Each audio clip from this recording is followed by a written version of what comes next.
2026 మే 16 శనివారం నాడు ఈడెన్ గార్డెన్స్లో జరిగిన మ్యాచ్లో కోల్కతా నైట్ రైడర్స్ గుజరాత్ టైటాన్స్పై 29 పరుగుల తేడాతో కీలక విజయం సాధించి తమ 2026 ఐపీఎల్ ప్లేఆఫ్స్ రేసులో మళ్లీ సజీవంగా నిలిచింది. ఈ హై వోల్టేజ్ మ్యాచ్లో కేకేఆర్ 2 వికెట్ల నష్టానికి భారీగా 247 పరుగులు చేయగా ఈ భారీ టార్గెట్ను ఛేదించేందుకు టైటాన్స్ పట్టుదలతో పోరాడినా అది వాళ్లకి అందనంత ఎత్తులో ఉండిపోయింది. కేకేఆర్ విజయం గుజరాత్ వరుసగా సాధించిన 5 విజయాల జోరుకు బ్రేక్ వేయడమే కాకుండా వాళ్ల ప్లేఆఫ్స్ ప్రయాణాన్ని మరింత కష్టతరం చేసింది. సీజన్ పతాక స్థాయికి చేరుకుంటున్న కొద్దీ పోటీ ఎంత ఉధృతంగా ఉందో ఈ మ్యాచ్ చెప్పకనే చెప్పింది. ఫిన్ అలెన్ కేవలం 35 బంతుల్లో విధ్వంసకర 93 పరుగులు చేసి కేకేఆర్ ఇన్నింగ్స్కు మెరుపు ఆరంభాన్ని ఇచ్చాడు. అతనికి అంక్రిష్ రఘువంశీ 44 బంతుల్లో అజేయంగా 82 పరుగులు, కామెరూన్ గ్రీన్ 28 బంతుల్లో వేగంగా 52 నాటౌట్ చక్కటి సహకారం అందించారు. వారి భాగస్వామ్యాల పుణ్యమా అని ఐపీఎల్ చరిత్రలో గుజరాత్ టైటాన్స్ అత్యధిక పరుగులను సమర్పించుకున్న స్కోర్లలో ఇది ఒకటిగా నిలిచింది. ఈ నిర్ణయాత్మక విజయం కేకేఆర్ స్థానాన్ని పటిష్టం చేయడమే కాకుండా తమ ఐకానిక్ ఈడెన్ గార్డెన్స్లో ఆడిన 100వ ఐపీఎల్ మ్యాచ్ను ఒక చిరస్మరణీయ ప్రదర్శనతో ఘనంగా జరుపుకుంది. కోల్కతా నైట్ రైడర్స్ భారీ స్కోరు సాధించింది అంటే అది దూకుడైన బ్యాటింగ్తో పాటు కీలక భాగస్వామ్యాల పునాది మీదనే అని చెప్పాలి.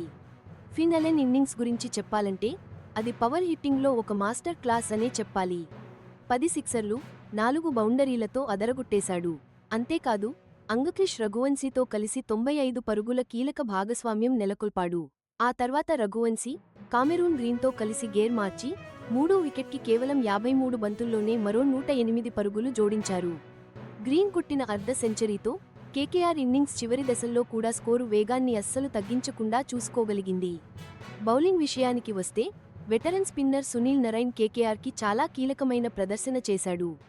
కేవలం 29 పరుగులిచ్చి 2 వికెట్లు పడగొట్టాడు. ఈ మ్యాచ్ నరైన్కి 200వ ఐపీఎల్ మ్యాచ్ కావడం విశేషం.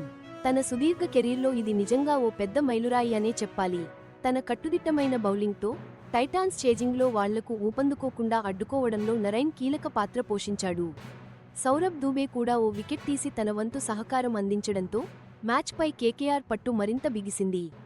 డెత్ ఓవర్లలో కట్టుదిట్టమైన బౌలింగ్తో పాటు గుజరాత్ ఫీల్డింగ్ తప్పిదాలను కూడా చక్కగా సద్వినియోగం చేసుకోవడంతో కేకేఆర్ తమ భారీ స్కోరును సమర్థవంతంగా కాపాడుకోగలిగింది.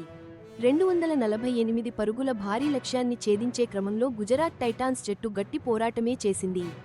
అయితే చివరికి విజయం వారికి అందలేదు. 4 వికెట్లు కోల్పోయి 218 పరుగులకే పరిమితమైంది. కెప్టెన్ శుభ్మన్ గిల్ ముందుండి నడిపించి 49 బంతుల్లో 85 పరుగులతో మెరుపు ఇన్నింగ్స్ ఆడాడు.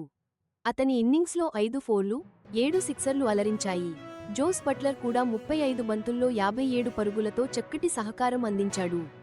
సాయి సుదర్శన్ మొదట గాయం కారణంగా రిటైర్ హర్ట్ అయినా తిరిగి క్రీజులోకి వచ్చి 28 బంతుల్లో అజేయంగా 53 పరుగులు సాధించి ఒత్తిడిలోనూ తన పట్టుదలను ప్రదర్శించాడు. అయితే గిల్, బట్లర్ వెంటనే అవుటవ్వడం జట్టుకు పెద్ద దెబ్బ తగిలింది.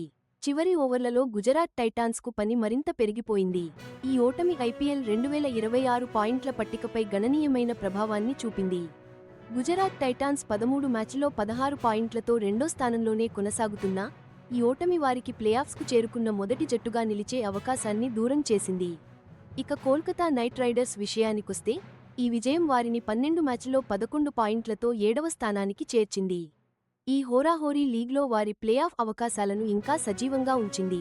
ఈ మ్యాచ్ ఆరెంజ్ క్యాప్ రేసులో కూడా మార్పులు చేసింది. సాయి సుదర్శన్ టాప్ స్థానానికి చేరుకోగా శుభ్మన్ గిల్ రెండో స్థానానికి